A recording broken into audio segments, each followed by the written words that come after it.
There are no winners in Thursday's release of the 500-page Justice Department Inspector General report on the FBI's actions during the 2016 election. Inspector General Michael Horowitz said former FBI Director James Comey was insubordinate, former Attorney General Loretta Lynch erred in judgment, and FBI agents beyond Peter Strzok and Lisa Page were unprofessional in sending anti-Trump messages. When it came to overseeing the Clinton email investigation, Comey blew it, at least in the eyes of the Inspector General.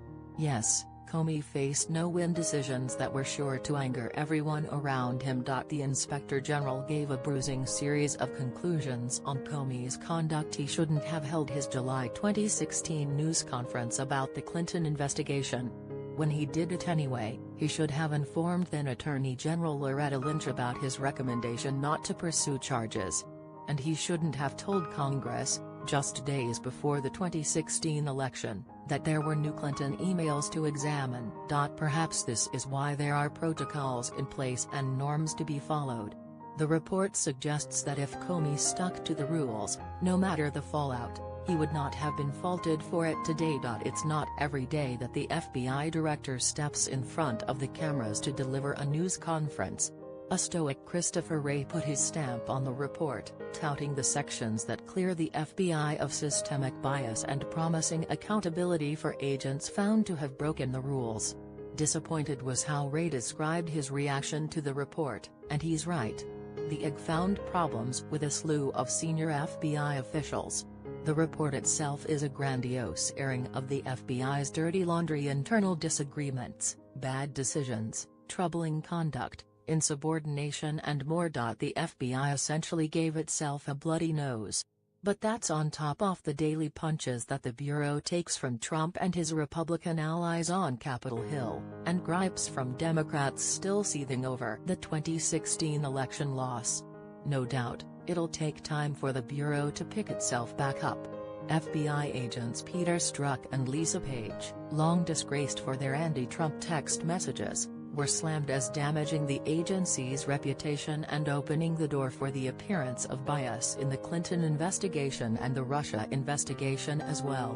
It's difficult to see how Strzok keeps his job. The Inspector General's report Thursday solidified that Clinton had not intended to break the law with her handling of classified material on her private email, by exhaustively detailing the steps of the investigation. Despite other issues with Comey, the IG signs off on his ultimate conclusion that Clinton should not be charged. For a full year before the 2016 election, investigators realized they had little evidence in the case against Clinton.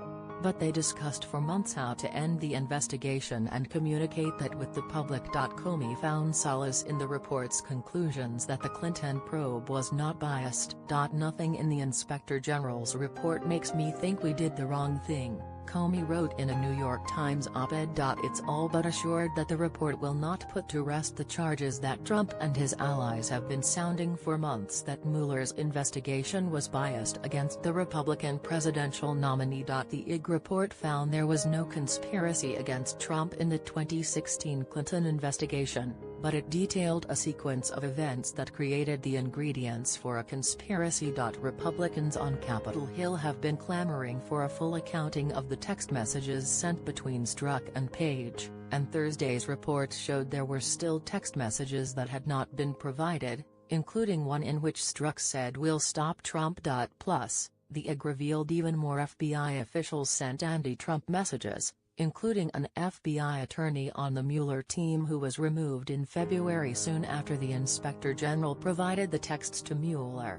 There's also numerous issues that this report doesn't address, from the handling of the Russia investigation itself to issues like how Comey dealt with his memos memorializing his conversations with Trump. At the same time, the report provides new details about how the FBI allowed the newly discovered emails on Anthony Weiner's laptop to linger in September and October 2016, while Strzok and other agents were focusing on the Russia investigation. Strzok's texts were decidedly anti-Trump, and Horowitz wrote he did not have confidence that Strzok was free from bias when he prioritized the Russia investigation over the Weiner emails.